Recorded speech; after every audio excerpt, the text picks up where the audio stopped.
Assalamualaikum warahmatullahi wabarakatuh. Selamat datang di perkuliahan histologi. Bagaimana kabarnya teman-teman? Semoga dalam keadaan sehat walafiat ya. Alhamdulillah pada kesempatan hari ini kita bisa bertemu kembali di perkuliahan histologi, tentunya melanjutkan perkuliahan di acara yang kedua. Mari sebelumnya kita buka perkuliahan pada hari ini dengan bacaan basmalah bersama. Bismillahirrahmanirrahim. Baik teman-teman, di pertemuan sebelumnya kita sudah membahas tentang dasar-dasar histologi, yaitu penjelasan tentang sel, analisis komponen sel dan fungsinya, kemudian sedikit tentang konsep 4 jaringan dasar pada hewan. Masih ingat apa saja jaringan dasar pada hewan? Oke, ada 4 jenis jaringan dasar ya. Yang pertama adalah epithelial tissue ataupun jaringan epitel. Kemudian yang kedua, connective tissue ataupun jaringan ikat. Yang ketiga, muscle tissue ataupun jaringan otot. Dan yang jenis keempat adalah nervous tissue ataupun jaringan saraf. Baik, di pertemuan hari ini kita akan fokus belajar bersama tentang jaringan yang pertama, yaitu jaringan epitel. Ada yang sudah tahu apa itu jaringan epitel? Dan kenapa penting kita mempelajari jaringan epitel?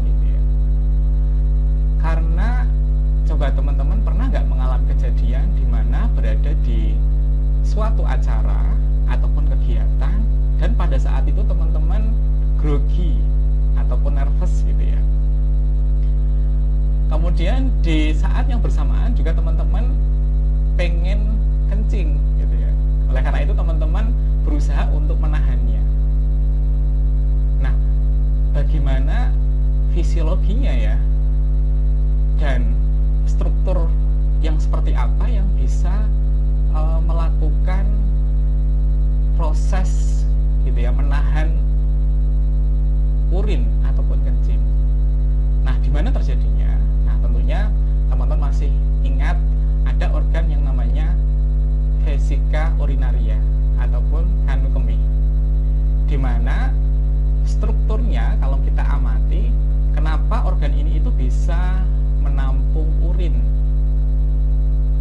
yang berlebih gitu ya. Karena memang struktur dari vesika urinaria itu kalau diamati lebih dalam itu tersusun dari jaringan epitel transisional, di mana struktur epitel transisional itu bisa berfungsi secara fleksibel sehingga ketika menampung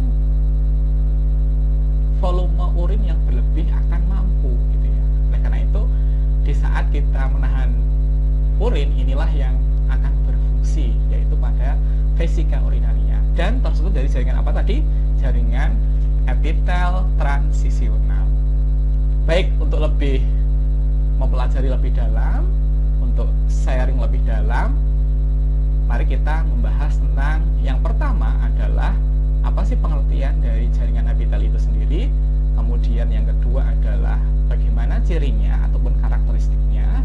Kemudian yang ketiga, bagaimana jenisnya, apa saja jenisnya. Dan yang keempat adalah fungsi ataupun manfaat dari jaringan epitel sendiri. Dan nanti kita akan membahas penelitian-penelitian yang berkaitan dengan jaringan epitel.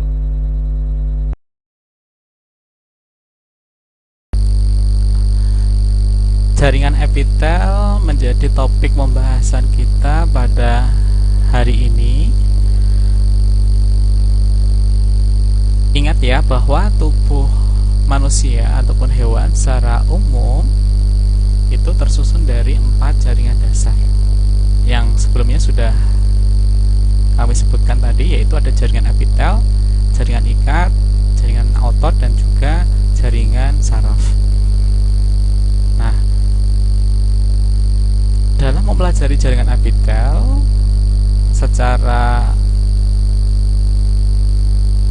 jelas bahwa salah satu organ yang tersusun dari jaringan epitel adalah kulit. Sebagaimana Allah berfirman di dalam surat An-Nisa ayat 56, yaitu Bismillahirrahmanirrahim, Innal ladzina kafaru bi ayatina sawfa nuslihim naran kullama nadijat juluduhum baddalnahum juludan ghayraha liyazuqul azab innallaha kana azizan hakima. Sesungguhnya orang-orang kafir kepada ayat-ayat kami, kelak akan kami masukkan mereka ke dalam neraka. Setiap kali kulit mereka hangus, kami ganti kulit mereka dengan kulit yang lain, supaya mereka merasakan azab. Sesungguhnya Allah Maha Perkasa lagi Maha Bijaksana. Di dalam ayat ini disebutkan salah satu organ pada manusia yaitu kulit. Nah, kulit yang disebutkan di sini adalah bisa kita pelajari dari struktur histologinya. Nah, kulit itu tersusun dari jaringan epitel pipih berlapis. Bagaimana pada slide ini adalah penampang dari kulit mamalia, yaitu ada komponen penyusunnya yang tersusun dari komponen epidermis, bagian epidermis, dan juga dermis. Nah, di bagian penampang, di mana perbesarannya diperbesar menjadi 400 kali, yaitu ada beberapa lapisan penyusunnya. Yang pertama adalah ada stratum corneum, kemudian stratum lucidum, dan ada stratum granulosum, ada stratum spinosum, dan ada stratum basal. Nah, di bagian stratum granulosum ini adalah tersusun dari epitel pipih berlapis, gitu ya. Jadi di sini adalah kita bisa melihat beberapa inti sel ya yang terwarnai gelap ini tersusun berlapis-lapis, di mana ini adalah komponen dari epitel pipih berlapis, gitu ya. Kemudian di bagian atasnya tidak hanya pipih berlapis saja, tetapi juga ada lapisan stratum corneum atau yang disebut dengan lapisan keratin. Nah, ketika kulit mengalami pengelupasan, maka yang umumnya mengelupas adalah bagian dari stratum corneum ini. Baik, ini pentingnya kita mempelajari jaringan epitel, gitu ya. Kemudian epitel itu ada beberapa jenis ya. Jadi teman-teman harus mengetahui dari jenis-jenis epitel ini dilihat dari struktur, yaitu dari bentuknya dan juga dari letak inti selnya. Epitel itu ada dua pembagiannya ya, secara umum ada epitel berdasarkan lapisannya, dan juga yang kedua adalah epitel kelenjar dari struktur epitelnya. Jadi ada epitel kelenjar dan juga ada epitel pelapis. Nah, epitel pelapis itu ada tiga bentuk. Yang pertama adalah epitel kuboid atau kuboidal epitel. Kemudian yang kedua adalah ada kolumnar epitelial ataupun epitel silindris, dan yang ketiga adalah ada epitel squamous ataupun epitel pipih. Kemudian di masing-masing epitel pipih, kemudian silindris dan kuboid ini nanti dibagi lagi. Jadi ini kita bisa melihat contoh gambar skematis dari jenis-jenis epitel. Nah, epitel itu kalau misal kita membandingkan dengan 4 jaringan dasar, epitel ini memiliki kumpulan sel yang polihedral. Kemudian matriksnya hanya sedikit. Jadi ada komponen sel itu adalah ada yang berada di dalam sel ataupun sel itu sendiri, dan juga ada yang berada di luar sel. Nah, untuk jaringan epitel ini komponen yang berada di luar sel itu hanya sedikit. Fungsi utamanya adalah melapisan permukaan ataupun rongga tubuh, dan juga berfungsi juga untuk mensekresikan. Ini nanti terdapat pada epitel kelenjar. Ini secara umum kita bisa melihat, ini contoh adalah pada epitel pipih selapis ya, yang melapisi bagian pembuluh kapiler gitu ya. Ini kalau kita lihat, ini bentuk dari selnya, jadi pipih. Kemudian di bagian dalamnya kita bisa melihat ada nukleus inti sel yang bentuknya pipih juga.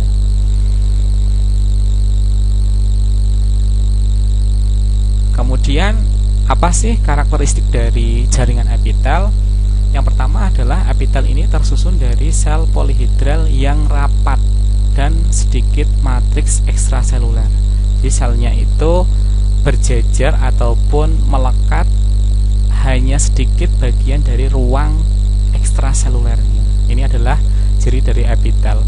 Kemudian yang kedua, melekat erat dan membentuk lembaran. Kemudian yang ketiga, fungsinya adalah bentuk selnya itu tadi saya katakan ada yang pipih atau squamous, ada yang silindris ataupun kolumner, dan ada yang kubus ataupun kuboidal. Jadi teman-teman nanti perlu melihat bentuk dari selnya, apakah pipih atau silindris ataupun kubus atau kuboid. Kemudian ada inti sel yang bentuknya dia sferis, kemudian ada bulat, ada pipih, dan juga ada memanjang. Nah, secara umum letak dari jaringan epitel ini berada di bagian atas gitu ya, atas atau di bagian upper ya dari jaringan ikat gitu ya. Jadi di bagian letak dari struktur itu ada bagian apikal dan basal. Nah, secara umum letak dari jaringan epitel itu di bagian apikal jaringan ikat. Kemudian ada modifikasi ya di jaringan epitel, ada yang bagian atasnya itu berupa mikrofili. Ini biasanya letaknya di usus, kemudian ada stereocilia yang letaknya di epididymis, kemudian ada cilia yang letaknya di organ-organ pernafasan gitu ya. Ini contohnya, ini adalah mikrofili yang letaknya di usus. Ini bagian mikrofili gitu ya. Ini untuk membantu proses absorpsi ataupun penyerapan di dalam usus. Kemudian juga ada stereocilia, itu letaknya di epididymis. Ini membantu untuk menggeser ataupun mendorong spermatozoa untuk dikeluarkan. Kemudian ini adalah cilia yang letaknya di respiratory tract ya, di saluran pernafasan. Ini juga berfungsi untuk membantu dalam proses menggeser ataupun membuang dari patogen gitu ya yang masuk di dalamnya. Jadi apa sih fungsi dari jaringan epitel setelah kita tadi tahu strukturnya gitu ya, dan juga karakteristiknya. Kemudian kita mengetahui juga principal functions of epitel. Yang pertama adalah covering, yaitu membungkus gitu ya. Kemudian yang kedua lining, melapisi ataupun juga berfungsi sebagai protecting ataupun melindungi. Contohnya adalah skin. Kemudian yang kedua adalah absorpsi ataupun penyerapan. Contohnya adalah di usus. Kemudian yang ketiga adalah sekresi gitu ya, mensekresikan. ini terdapat pada epitel kelenjar. Kemudian contractility ataupun gerak, yaitu yang ada pada myoepithelial cells. Ini adalah pembagian dari jaringan epitel. Tadi saya sebutkan di awal, secara garis besarnya dibedakan menjadi dua, yaitu ada epitel pelapis dan juga ada epitel kelenjar. Epitel pelapis ini dibagi menjadi 8. Prinsipnya tadi pipih, kubus, silinder, ya. Pipih itu squamous, kubus itu cuboidal, dan silinder itu adalah kolumner. Jadi teman-teman perlu tahu istilah-istilah yang menggunakan bahasa Inggris ataupun penamaan ilmiah. Epitel pelapis dibagi menjadi 8. Ada pipih selapis, kubus selapis, gitu ya. Jadi 3 bentuk tadi, pipih, kubus, silinder, dibagi menjadi ada yang selapis, ada yang berlapis, sehingga totalnya menjadi 8. Kemudian ditambah ada epitel bertingkat dan transisional tadi. Yang pertama epitel pipih selapis, kedua epitel pipih berlapis, epitel kubus selapis, epitel kubus berlapis, epitel silinder selapis, epitel silinder berlapis. Yang ketujuh adalah epitel bertingkat. Kemudian ada epitel transisional. Kemudian yang sisi epitel kelenjar ini dibedakan menjadi 2, yaitu kelenjar endokrin dan juga kelenjar eksokrin. Baik, kita rinci masing-masing.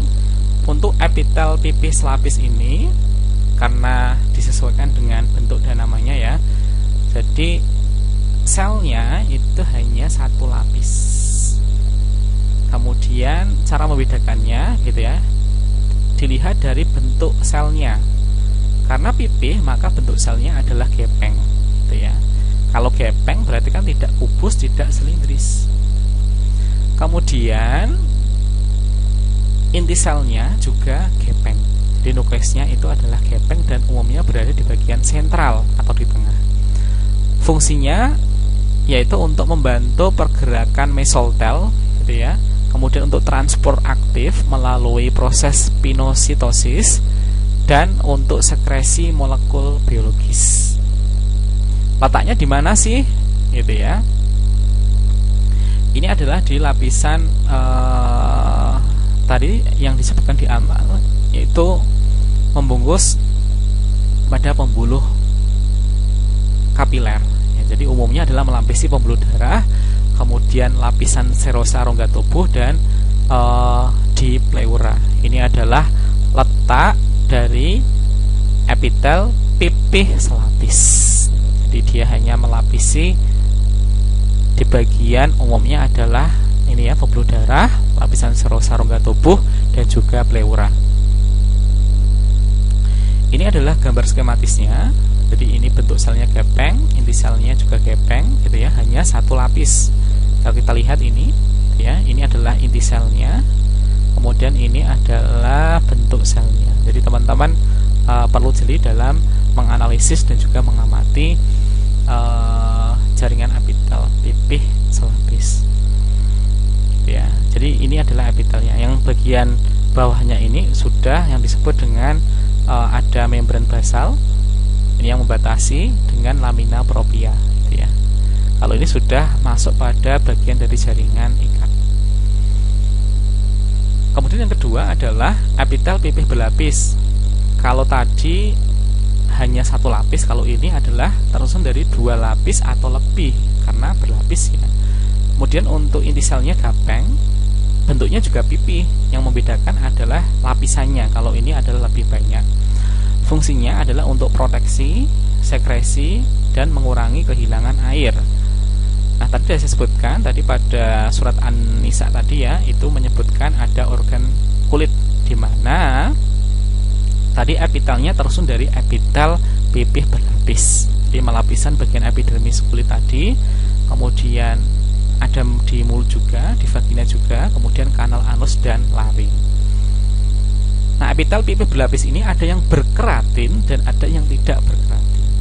Jadi lapisan keratin tadi saya tunjukkan di bagian sebelumnya bahwa lapisan ini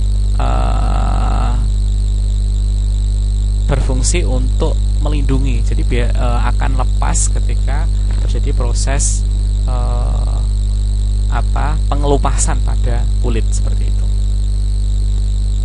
Di ini epitelnya, nah teman-teman lihat ini kan selnya adalah berlapis ya, bentuknya tetap gepeng, inti selnya juga gepeng. Nah ini kalau pada kulit ini ada lapisan keratinnya, tetapi kalau pada esofagus itu tidak. Jadi dua-duanya adalah epitel pipih berlapis. Kemudian yang ketiga adalah epitel kubus selapis. Nah karena selapis maka selnya juga selapis. Kemudian bentuk selnya ini berbeda, karena ini kubus berarti bentuknya kubus, kotak gitu ya. Kemudian inti selnya bagaimana? Inti selnya itu bentuknya adalah bulat, kemudian letaknya di tengah. Jadi bentuk selnya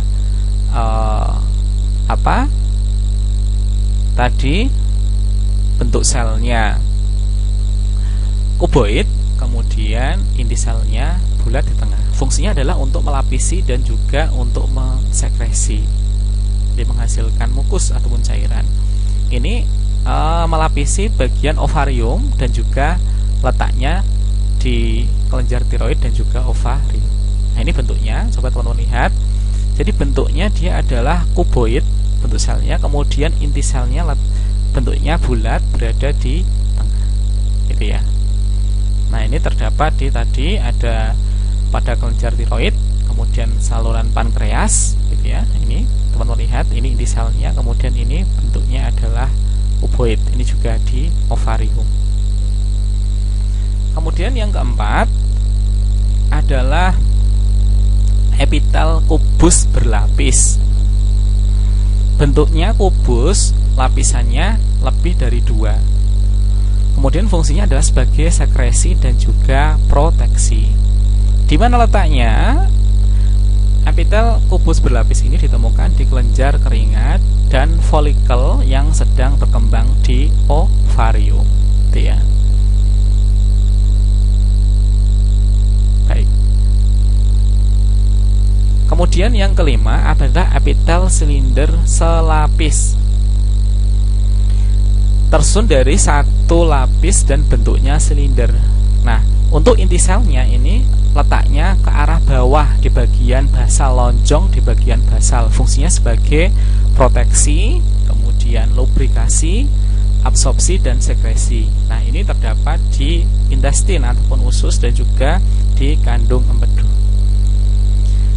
Nah, ini teman-teman lihat bentuknya adalah dia silinder ya, selnya. Kemudian inti selnya diperhatikan, bentuknya lonjong, kemudian mendekat ke arah bawah atau di bagian basal ya. Ini kalau digambar di bawah mikroskop ya, berpada di bawah mikroskop, ini bentuk inti selnya, kemudian ini adalah selnya silinder, kemudian ini lonjong, letaknya di bagian basal ataupun bawah. Kemudian yang keenam adalah epitel silinder berlapis ya. Ini bentuknya sama silinder, hanya saja lapisannya 2 ataupun lebih. Fungsinya sebagai proteksi ya, terdapat di konjungtiva. Jadi ini. Kemudian yang ketujuh adalah epitel bertingkat. Epitel bertingkat ini bentuknya bukan pipih, kuboid ataupun silinder, hanya saja ini berdasarkan lapisannya ya, kalau dilihat ya. Nah, epitel ini itu memiliki lapisan sel dengan inti di berbagai tingkat. Nah, tidak semua sel mencapai permukaan atas, tetapi menempel pada lamina basal ataupun permukaan bawah. Fungsinya adalah untuk proteksi, sekresi dan juga transport. Di mana letaknya? Epitel ini melapisi di trakea, kemudian bronkus dan rongga hidung. Jadi teman-teman lihat, ini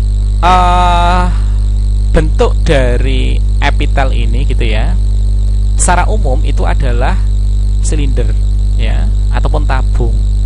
Hanya saja ini lapisannya ini sebenarnya satu lapis, tapi kelihatan 2 lapis. Kalau misal kita lihat di bagian ketiga ini, jadi ini kan yang sel yang saya tunjuk ini itu adalah di sampai bagian apikal dan basal. Hanya saja yang kedua ini itu basalnya nyampe bagian bawah tapi tidak sampai di bagian apikal. Di mana letaknya? Ini terletak di di saluran pernafasan. Jadi ciri khasnya lagi tidak hanya epitelnya yang bertingkat ya, atau disebut dengan pseudostratified ya, ataupun epitel semu. Bagian atasnya ini ada modifikasi yang disebut sebagai silia gitu ya. Baik, kemudian yang ke-8 adalah epitel transisional. Ini yang saya sebutkan di pembukaan tadi gitu ya. Jadi epitelnya adalah berlapis-lapis, hanya saja bentuknya itu dia transisi. Jadi tidak hanya pada pipih ataupun kuboid ataupun silinder saja, tetapi dia transisional. Fungsinya sebagai proteksi dan distensibilitas, ya ini melapisi pada kandung kemih dan juga ureter.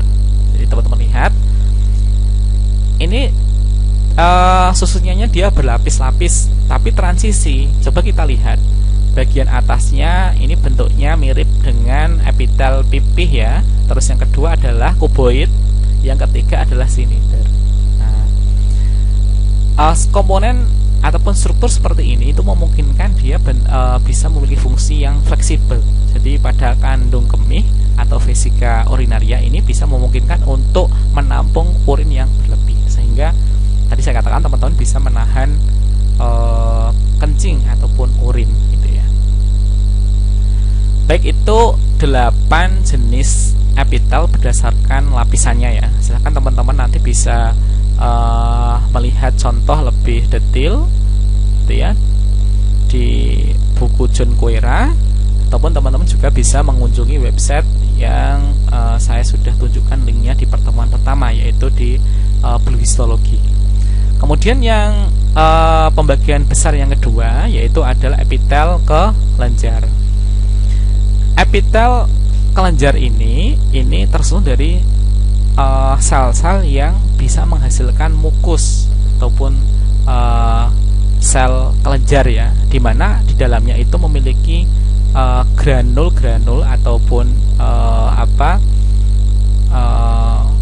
kantong yang bisa menghasilkan mukus ataupun cairan.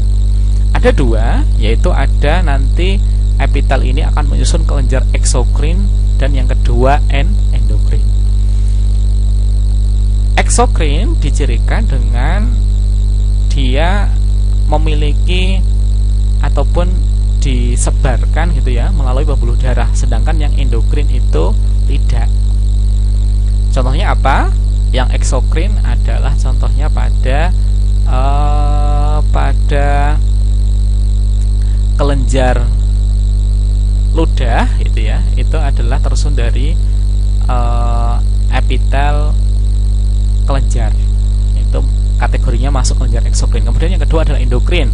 Ini teman-teman perlu ingat di sistem endokrin ataupun hormon ya, yang salah satunya kita bisa mengambil contoh pada organ pankreas. Pankreas itu organ yang komplit, dia memiliki kelenjar eksokrin dan juga endokrin.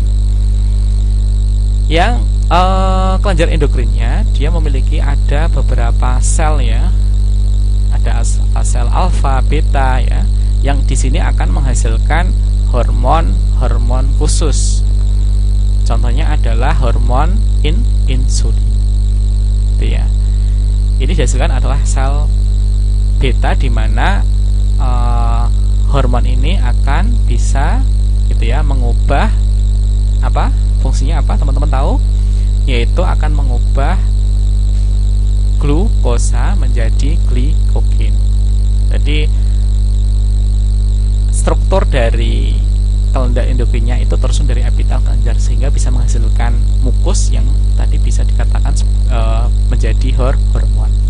Fungsinya adalah untuk mensintesis, menyimpan dan mensekresikan protein, karbohidrat dan lipid gitu ya. Baik, saya kira itu materi untuk memantik teman-teman gitu ya, untuk berdiskusi dan juga sharing di materi jaringan epitel ini. Jadi tadi saya sebutkan bahwa jaringan epitel itu memiliki struktur yang khas gitu ya, dimana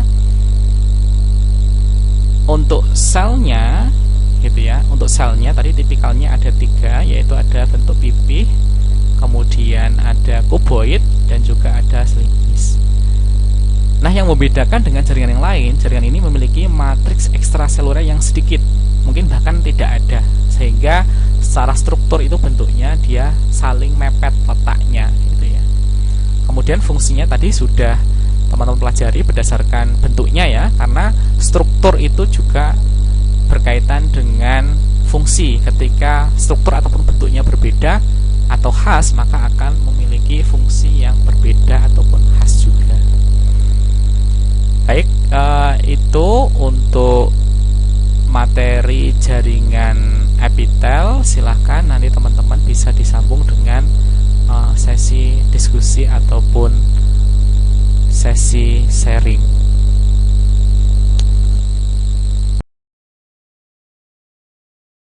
Baiklah, hari ini kita sudah membahas dan mempelajari bersama tentang jaringan epitel, baik struktur, fungsi, jenis, dan fungsinya. Menarik bukan teman-teman kita belajar hari ini? Ya, pasti menarik ya. Dan harapannya teman-teman bisa lebih tinggi lagi curiosity-nya ataupun rasa ingin tahunya terkait tentang jaringan epitel, sehingga harapannya teman-teman membaca dan juga mencari informasi lagi lebih dalam terkait dengan jaringan epitel dan penelitian yang berkaitan dengan jaringan epitel. Apalagi kita sebagai manusia, tubuh kita juga tersusun dari jaringan epitel. Tentunya kita akan bisa lebih paham tentang bagian tubuh kita, dan harapannya dari paham itu kita bisa mengetahui manfaat dan juga bagaimana menjaganya. Saya kira itu pertemuan kita hari ini. Insya Allah di pertemuan mendatang kita akan mempelajari tentang jaringan yang kedua, yaitu jaringan ikat. Baik teman-teman, semoga bermanfaat perkuliahan kita hari ini dan juga menambah rasa syukur kita kepada Allah Subhanahu wa Ta'ala yang